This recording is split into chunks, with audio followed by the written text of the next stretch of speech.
السلام علیکم.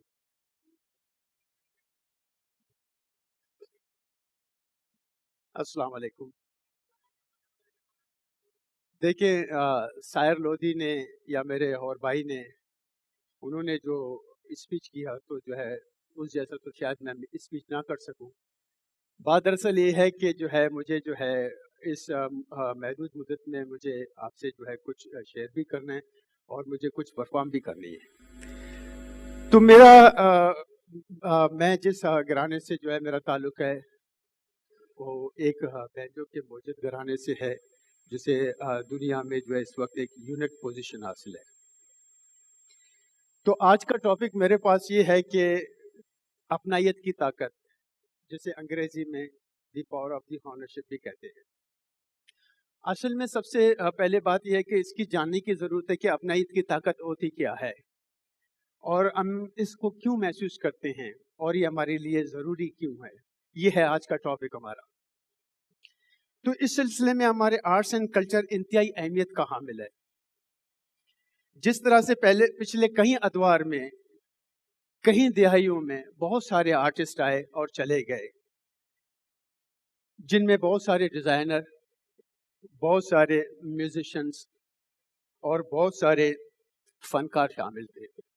اگر ہم محدود وقت کے لیے ایک لمحے کے لیے اگر ہم غور کریں تو انہوں نے اپنے آنے والے جنریشن کے لیے بہت کچھ چھوڑ رکھا، جن میں ڈیزائننگ، کمپوزیشنز اور پینٹنگ شامل ہیں. اس موقع سے فائدہ اٹھاتے ہوئے میں یہ بات کہوں گا کہ I would like to mention about my own legacy. میں آپ تمام لوگوں کی توجہ اپنے بزرگوں کی انوینشن کی طرف کرنا چاہوں گا. میرے دادا استاد گل محمد نے 1919 کی دہائی میں لیاری سے، جسے کراچی کی ماں بھی کہا جاتا ہے، اس لیاری میں رہتے ہوئے انہوں نے پوری دنیا میں ایک انقلاب برپا کیا اور ایک انسٹرومنٹ کی تخلیق کی جسے ساز بینجو کے نام سے ہم اور آپ جانتے ہیں. ایک مکمل سینچری کے بعد بھی میں بڑی فخر کے ساتھ یہ بات کہنے پہ جو ہے بیجا نہیں ہوں گا کہ ایک بینجو ساز ایک عام ساز کی طرح نہیں ہے. یہ ایک جہد مسلسل، انتک محنت اور برسوں کی ریاضت کا نام ہے. بلکہ انٹرنیشنلی آج اس ساز کو ایک یونک پوزیشن حاصل ہے. Today I am proudly say that I am the fourth generation belongs to this unique instrument.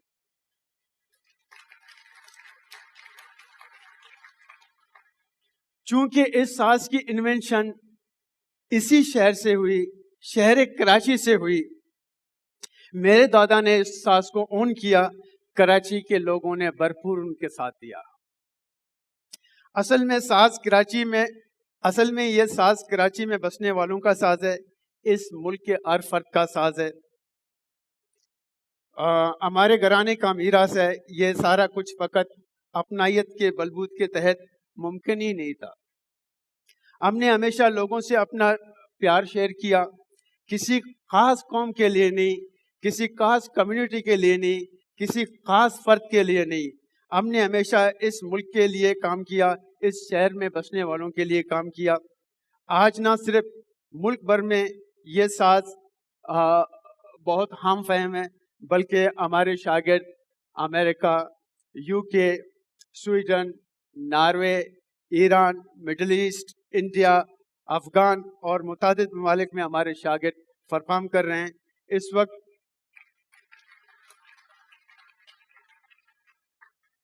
اور میں شکر گزار ہوں آئی ایم کراچی والوں کا، جنہوں نے مجھے جو ہے یہ موقع دیا، یہ پلیٹ فارم پرووائڈ کیا. تو یہ جو تھا میرا مختصر جو. اب میں آتا ہوں اس طرف جو مجھے یہ ساز کو جو ہے پروموٹ کرنا تھا کہ عام فہم یہ ساز کیسے ہوگا. کیونکہ میرے دادا نے جو ہے ساز کو جب بجایا تھا تو وہ ارلی ٹائم پہ جب پاکستان جو ہے وہ بنا تھا، وہ دور صرف ریڈیو پاکستان تک جو ہے محدود تھا. جب میرا پیریڈ ہوا تو میں نے جو ہے دیکھا کہ جو ہے کیوں نہ اس ساز کو جو ہے ہم فہم کروں اور نیو جنریشن میں اس کو متعارف کروں. اس کے لیے مجھے بہت پاپڑ بیلنے پڑے. تو میں نے جو ہے میں لیاری میں رہتا تھا, میں غریب گھرانے سے میرا تعلق تھا, تو میں یہی سوچتا تھا کہ کیسے جو ہے میں اس کو جو ہے پاکستان ٹیلی ویژن کے لیے جو ہے اس کو ہائی لائٹ کر دوں, کیونکہ میرے پاس کوئی ذریعہ نہیں تھا. پروڈیوسر مجھے کوئی جانتا ہی نہیں تھا, پی ایم کوئی جانتا نہیں تھا, جی ایم کوئی جانتا نہیں تھا. تو میرے پاس کنونس کا بھی پرابلم تھا. اس زمانے میں لیاری میں ایک وین چلتی تھی, تو وین جو ہے وہ ٹوٹلی بہت جو ہے اس کی جو ہے تعداد بہت شارٹ تھی.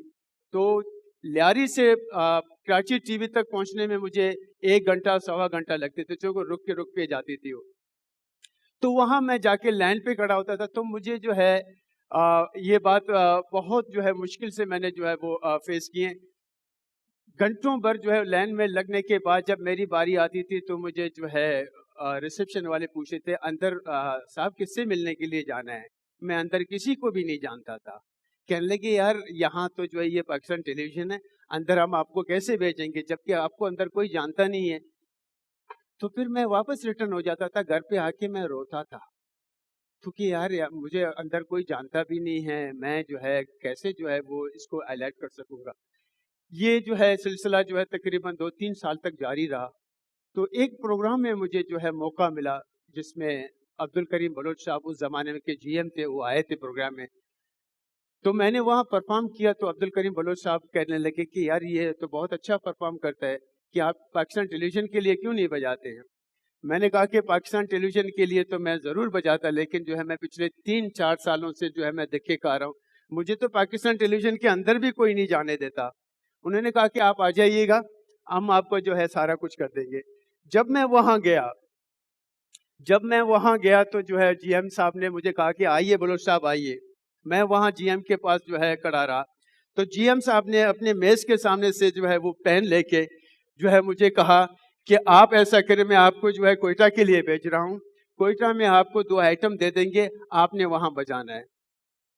میں نے جو ہے انکار کیا. میں نے کہا کہ بلوچ صاحب میں تو جو ہے کوئٹہ کے لیے نہیں جاؤں گا, کیونکہ میں کراچی میں رہتا ہوں. آپ کا ٹی وی اسٹیشن میرے پاس صرف آدھے گھنٹے کا راستہ ہے, آپ مجھے 22 گھنٹے کیوں بھیج رہے ہیں وہاں. میں اس شہر کا بندہ ہوں, کراچی ٹی وی ہماری ہے, تو آپ مجھے دوسرے جو ہے وہ صوبے پہ کیوں بھیجنا چاہ رہے ہیں.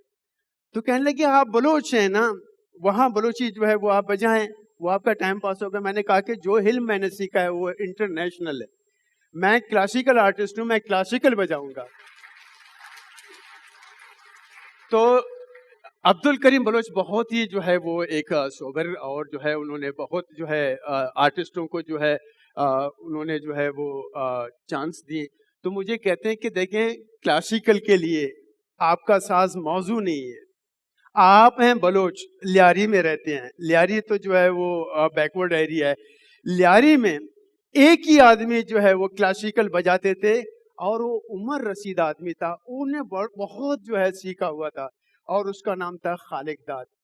وہ پاکستان ٹیلی ویژن کے لیے اور ریڈیو پاکستان کے لیے صرف وہی کلاسیکل بجاتے تھے, جبکہ وہ میرے سامنے میرے دادا کا نام لے رہے تھے. میں چپ رہا. میں نے کہا کہ یار میں تو کیسے کہہ سکتا ہوں کہ میں جو ہے اگر کہوں کہ میں اس کا گرینڈ سن ہوں, تو جو آپ میرے دادا کا نام لے رہے ہیں میں بھی تو ان کا گرینڈ سن ہوں. میں نے ڈر کے یہ نہیں کہا کہ میں استاد خالق داد کا پوتا ہوں, آپ مجھے جو اس کی بیاہ پہ دے دیں. میں نے کہا کہ اگر میں غلط بجاؤں تو جو ہے میرے 50 سال میرے دادا نے ریڈیو پاکستان کی خدمت کی, وہ سارا خراب ہو جائے گا. اگر میں نے راگداری میں غلط بجایا تو جو ہے تو میں اس کے سامنے شرمندہ ہوں گا.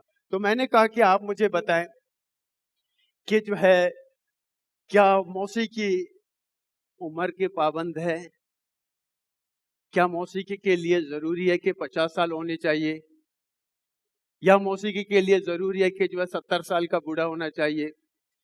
اگر 15 سال کا یا 13-14 سال کا اگر کوئی بچہ جو ہے وہی ٹیلنٹ رکھتا ہو, کیا اس کو یہ جو ہے حق حاصل نہیں ہے کہ جو ہے وہ آپ لوگوں کے لیے کہنے لگے جو آپ کے پاس ساز ہے, میں آپ کی خاطر اپنی نوکری کو نہیں گنوا سکتا. میں اگر آپ کو ریکارڈ کروں راگ رنگ کے لیے تو جو ہے اسلام آباد والے کہیں گے کہ آپ نے جو ہے کس کو ریکارڈ کیا. ایک تو یہ 13 سال کا بچہ اوپر سے ساز بینجو لے کر آیا, اور جو ہے وہ ان کا تعلق بلوچ گھرانے سے ہے، تو یہ آپ نے کیسے کیا؟ جان بوجھ کے جو ہے وہ میں تو آپ کی خاطر جو ہے یہ کام نہیں کر سکتا کہ اپنی نوکری گوا دوں. تو باتوں باتوں میں جو ہے سلامت علی خان صاحب آئے. سلامت علی خان صاحب نے ہمارے اور اس کے درمیان بحث و مباحثہ سنا. تو سلامت علی خان نے کہا کہ جی ایم کو کہ کیا بات ہے بھائی. سلامت علی خان اس زمانے میں وقت کے بہت بڑے گویے اور بہت بڑے استاد تھے، اور میں سمجھتا ہوں کہ ایسا جو ہے استاد کا پیدا ہونا جو ہے سب کانٹیننٹ میں شاید مشکل ہو.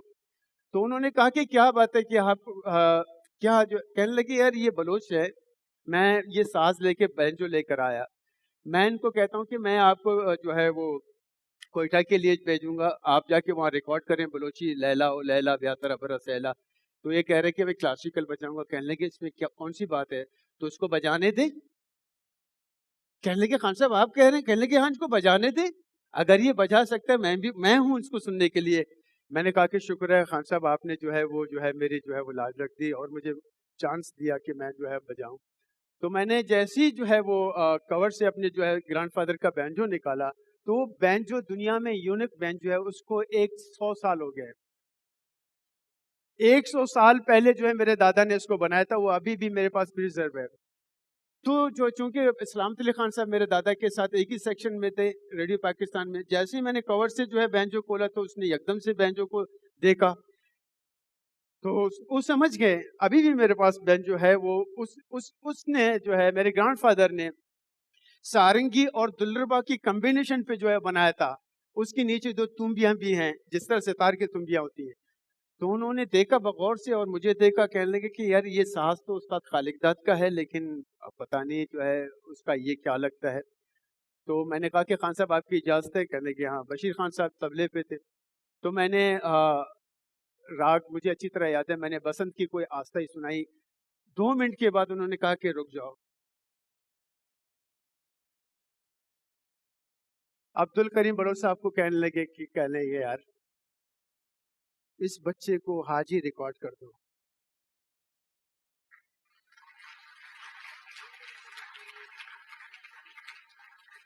تو میں نے بہت محنت کی. جس اسٹیشن کے لیے مجھے جانا بہت جو ہے وہ دشواری کا تھا، تو ایک وقت ایسا آیا کہ اس کے جی ایم نے مجھے پی ٹی وی ایوارڈ سے نوازا اور اپنے ہاتھوں سے مجھے پی ٹی وی ایوارڈ دیا.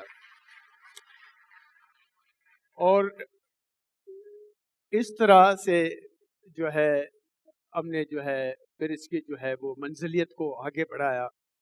پھر میں نے نیشنل کانفرنس میں جو ہے اس کو ایک باقاعدہ ساز کے طور پر جو ہے انٹروڈیوس کیا.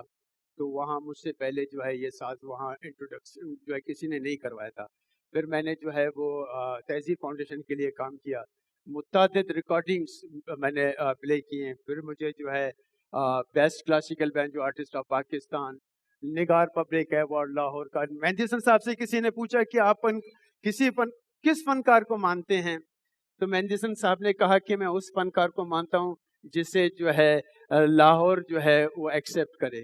میں نے تو وہاں سے بھی جو ہے لاہور فلم انڈسٹری کا ایوارڈ لے کر آیا ہوں. پھر تہذیب فاؤنڈیشن کا جو ہے وہ ایوارڈ سیریمنی ہوئی، تو اس میں بہت سارے لوگوں نے جو ہے پارٹیسپیٹ کیا ہوا تھا. تو جس میں جو ہے مبارک علی خان صاحب، دونوں فتح علی خان صاحب، اشرف شریف خان صاحب، مبارک علی خان صاحب، حیدرآباد کے فتح علی خان، بہت سارے لوگوں نے جو ہے اس میں جو ہے رئیس خان صاحب. پھر جو ہے مجھے جو ہے اللہ تعالیٰ نے جو ہے ان کے درمیان وہ عزت دی، تو مجھے شرف بخشا، اور میں نے ان لوگوں کے بیچ میں بھی جو ہے وہ تہذیب فاؤنڈیشن ایوارڈ مجھے ملا.